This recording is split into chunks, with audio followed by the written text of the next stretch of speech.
Questo servizio è offerto da FDL Studio, siti internet per la tua azienda.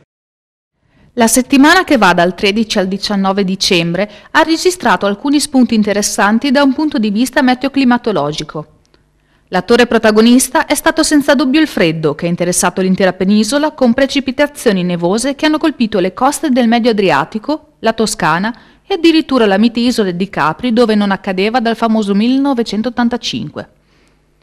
L'arrivo del gelo fra il giorno 13 e 14 è stato imputabile ad una bassa pressione a carattere freddo che dalla Scandinavia è discesa verso sud, occupando l'area balcanica e spingendo verso occidente una serie di impulsi perturbati freddi. In un primo momento il Veneto ha visto una diminuzione delle temperature, seppur in contesto anticiclonico che ha favorito il formarsi di nebbie e il fenomeno della galaverna, grazie a 3 giorni di ghiaccio consecutivi, così chiamati i giorni nei quali le temperature non salgono mai sopra lo zero.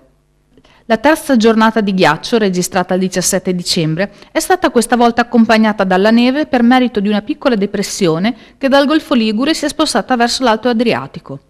L'intera regione è stata colpita fra la mattina e la sera da una moderata nevicata con accumuli che, nel Basso Veneto, hanno oscillato fra i 4 cm del Basso Veronese agli 8 cm del Basso Polesine. I disagi maggiori sono stati dovuti alle temperature insolitamente basse che si sono registrate durante la nevicata, fino a -3 gradi questa volta.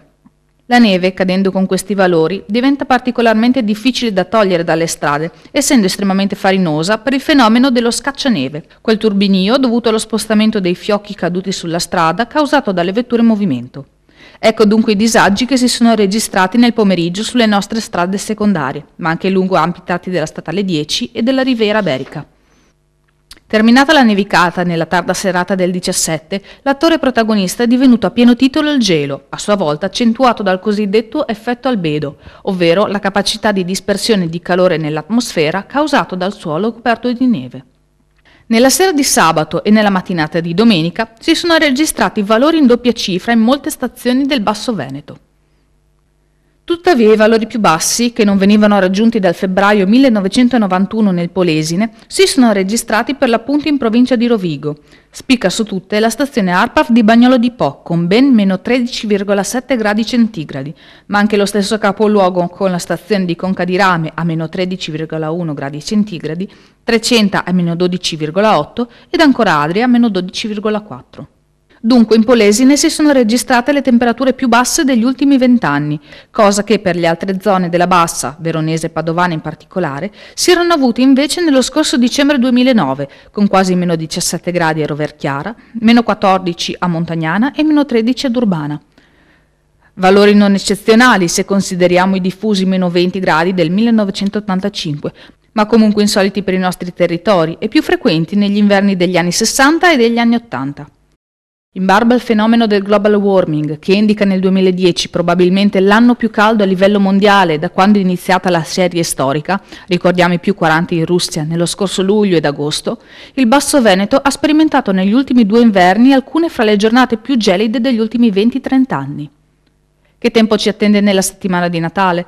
È già in corso in queste ore un netto rialzo termico che culminerà nelle giornate di mercoledì 22 e giovedì 24 con una perturbazione mediterranea alimentata dai caldi venti di scirocco, gli stessi responsabili dell'alluvione dei primi di novembre. Pioverà intensamente e la quota neve in montagna salirà da 0 a 1800-2000 metri, causando la fusione quasi totale delle nevi alle quote medie, con conseguente nuova allerta meteo per quanto riguarda i fiumi veneti, Frassine e Bacchiglione su tutti. Dalla vigilia e soprattutto nel giorno di Natale nuova diminuzione termica e probabile ritorno delle gelate, ma non neve, nel giorno di Santo Stefano.